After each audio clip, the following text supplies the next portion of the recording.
Hello everyone, welcome back to my channel A G education bank. आज हम आपको वर्ण के विषय में बताएंगे। स्टूडेंट, वर्ण क्या होता है? वर्ण जो है भाषा की सबसे छोटी इकाई को कहते हैं और जब वर्णों के व्यवस्थित समूह होता है उसे हम क्या कहते हैं? वर्णमाला। वर्णों के व्यवस्थित समूह को हम वर्णमाला कहते हैं। वर्ण कितने प्रकार के होते हैं? वर्ण के भेद कितने होते हैं? तो वर्ण के दो भेद होते हैं, पहला स्वर और दूसरा व्यंजन। पहला आता है स्वर। स्वर की संख्या कितनी होती है? 13, जो कि परंपरागत रूप से होती है। और उच्चारण की दृष्टि से क्या होता है?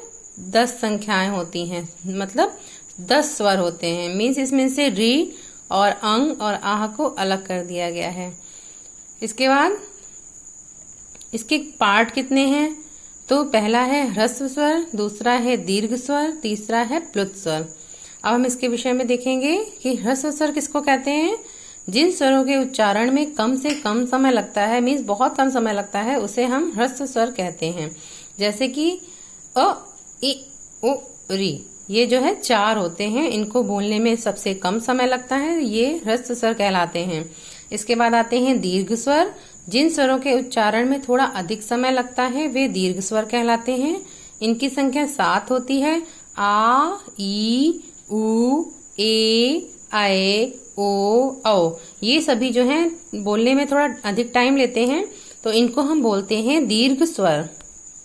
दीर्घ स्वर के बाद आते हैं प्लुत स्वर। प्लुत स्वर कौन से होते हैं? जिन स्वरों के उच्चारण में दीर्घ से भी अधिक समय लगता है वे प्लुत स्वर कहलाते हैं। जैसे ओम, तो इसमें जो बीच मिडिल में जो बना हुआ है ये है प्लुत स्वर, क्योंकि इनको बोलने में थोड़ा अधिक समय लगता है। इसके बाद है अयोगवाह। स्वरों के बाद में जो अंग और आह रह जाते हैं इनको हम अयोगवाह कहते हैं। इसमें अंग की मात्रा को अनुस्वार कहते हैं। जैसे अंग, जंग, पंग, तो इसके ऊपर क्या लगा हुआ है? अनुस्वार। अह की मात्रा को हम विसर्ग कहते हैं। जो अह की मात्रा होती है वो विसर्ग कहलाती है। जैसे अतः, प्रातः, प्रायः, इसमें क्या लगा हुआ है? विसर्ग, इसको हम विसर्ग कहेंगे। इसके बाद है अनुनासिक। मुंह और नाक से बोले जाने वाले स्वर अनुनासिक कहलाते हैं। मीन्स इसमें मुंह और नाक दोनों से ही स्वर की आवाज आती है। इनके ऊपर चंद्र बिंदु लगाते हैं। जैसे आंख, नाक, हंसी। इसको हम जब देखेंगे तो हमें लगेगा कि हम मुंह से भी बोल रहे हैं और नाक से भी स्वर की आवाज निकल रही है। विसर्ग के बाद आते हैं हलंत। अनुनासिक के बाद है हलंत। हलंत क्या है? स्वर रहित व्यंजन को हल चिन्ह से दर्शाया जाता है। हल चिन्ह क्या होता है? ये जो हमने छोटी सी लाइन ड्रॉ की है इसको हम हलंत बोलते हैं। इसी को हलंत कहते हैं। जैसे कच्चा, इससे क्या होता है? जब हम स्वर मतलब जैसे क, ख, ग, घ है तो इसमें आपको साथ में अ का भी स्वर सुनाई पड़ रहा है। जैसे क, अ, तो क से जब हम अ को अलग कर देंगे तो इसमें नीचे हलंत लग जाएगा और इसका मीन्स हो जाएगा कि ये वर्ड आधा हो गया है। आधा क। द में अ अलग कर देंगे तो नीचे हलंत लग जाएगा, तो ये क्या हो जाएगा? आधा द। तो इसी टाइप से हो जाएगा कच्चा, पक्का, उद्धार। जब भी हमें आधे वर्ड को लिखना होता है तो हम ऐसे ही हलंत लगा देते हैं तो वो आधा वर्ड हो जाता है। ठीक है। अब आते हैं व्यंजन। व्यंजन की संख्या कितनी है? 33, जो कि परंपरागत रूप से है और ढा को मिलाकर 35 हो जाते हैं। अब व्यंजन के टाइप कितने होते हैं? नंबर 1 स्पर्श व्यंजन, नंबर 2 अंतस्थ व्यंजन, नंबर 3 गुष्म व्यंजन, नंबर 4 संयुक्त व्यंजन। ये 4 व्यंजन के टाइप्स हैं। जिन व्यंजनों के उच्चारण में स्थान की भिन्नता के आधार पर निश्वास वायु मुख विवर में कंठ, तालु, मूर्धा, दंत और ओष्ठ का स्पर्श करके निकलती है, स्पर्श व्यंजन कहलाते हैं। मीन्स जो भी हमारी निश्वास वायु है वो मुख के अंदर जाकर कभी कंठ से निकलती है स्पर्श करके, कभी तालु से स्पर्श करके निकलती है, मूर्धा से स्पर्श करके निकलती है, दांतों से स्पर्श करके निकलती है और कोई कभी कभी ओठ से स्पर्श करके निकलती है। इन्हीं के स्पर्श के स्थान के आधार पर ही इन्हें हम कंठ, तालव्य, मूर्धन्य आदि व्यंजन के वर्ग में रूप में जानते हैं। इसमें कंठ क्या होता है? जब जो है वायु कंठ के से मतलब गले से निकलती है, जैसे कि क, ख, ग, घ, ये जो है हम आवाज जब करते हैं, स्वर निकालते हैं तो स्वर कहाँ से निकल रहा है? कंठ से निकल रहा है, तो ये कंठ हो गया। फिर आता है तालव्य।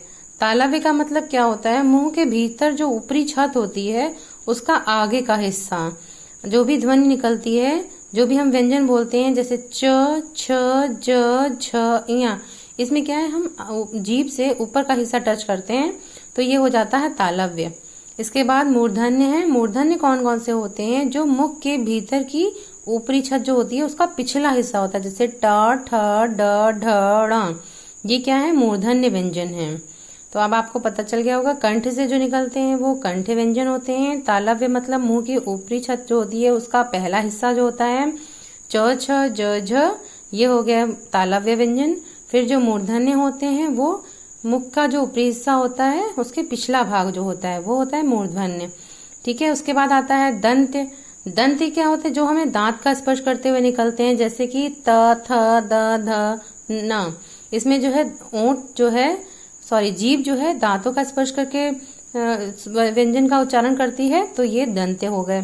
फिर ओष्ठ होते हैं। ओष्ठ में क्या होता है? प, फ, ब, भ, म। इसमें जो है वायु ओष्ठ का स्पर्श करके निकलती है, तो ये कौन से व्यंजन हो जाते हैं? ओष्ठ्य व्यंजन। आई होप आपको ये स्पर्श व्यंजन समझ में आ गए होंगे।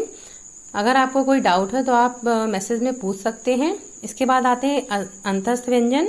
इन्हें हम अर्ध स्वर भी कहते हैं। इनका उच्चारण मुख के भीतर की ओर से होता है, जैसे य, र, ल, व। ये कौन से व्यंजन है? अंतस्थ व्यंजन। याद रखिएगा, ये य, र, ल, व जो है अंतस्थ व्यंजन है। इसके बाद आते हैं ऊष्म व्यंजन। इन्हें उच्चारण में निश्वास वायु घर्षण के साथ निकलती है। इनके उच्चारण में जो वायु होती है उसको घर्षण से निकलती है, मतलब श, श, स, ह। तो इसमें क्या होता है? घर्षण होता है, तो हम इसे क्या कहते हैं? ऊष्म व्यंजन।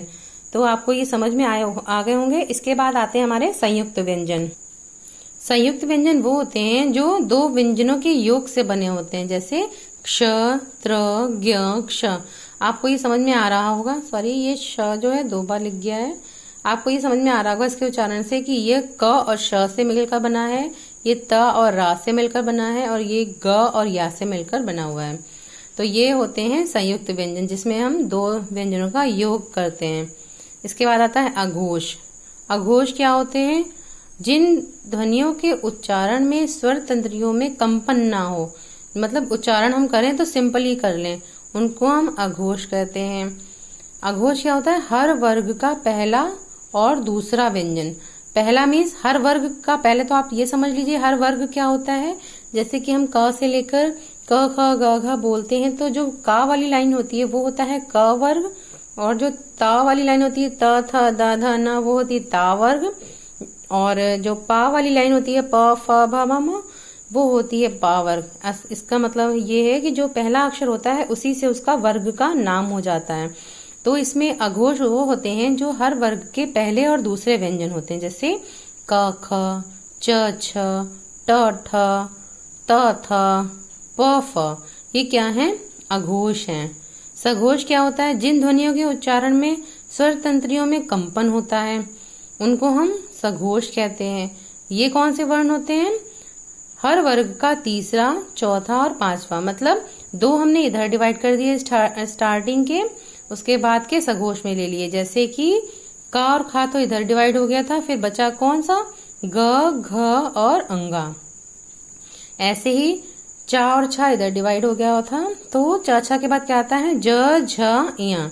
ऐसे ही तीसरा, हर वर्ग का तीसरा, चौथा और पांचवा व्यंजन सघोष कहलाता है। इसके बाद आता है अल्प प्राण। जिन व्यंजनों के उच्चारण में मुख से कम हवा निकले उसे हम अल्प प्राण कहते हैं, जैसे हर वर्ग का पहला, तीसरा और पांचवा व्यंजन, मतलब बीच बीच में एक छोड़ दिया है। पहला, तीसरा और पांचवा व्यंजन क्या होता है? अल्प प्राण होता है, जैसे क, फिर ख छोड़ के ग, घ छोड़ के अंगा। तो पहला और तीसरा, पांचवा व्यंजन अल्प प्राण होता है। इसके बाद आता है महाप्राण।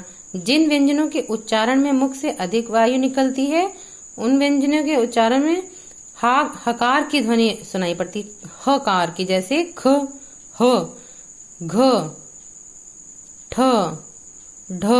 तो इस टाइप के जिसमें हकार की ध्वनि सुनाई पड़ती है ये व्यंजन होते हैं महाप्राण। ये कौन से होते हैं? हर वर्ग के दूसरे और चौथे व्यंजन। जैसे क में क क के बाद दूसरा व्यंजन होता है ख, फिर ग के बाद होता है घ। तो इसमें महाप्राण क्या हो गया, ख और घ। तो ये हमारे आपको वर्ण की जानकारी है। आई होप आपको समझ में आ गया होगा। अगर इससे रिलेटेड आपका कोई भी क्वेश्चन है तो आप कमेंट बॉक्स में पूछ सकते हैं। ओके फ्रेंड, अगर आपको ये वीडियो अच्छा लगा हो तो लाइक कीजिएगा, किसी को हेल्प हो जाए शेयर कीजिएगा, और आगे ऐसे ही वीडियोस पाने के लिए मेरे चैनल को सब्सक्राइब कर लीजिएगा। Okay friend, bye bye.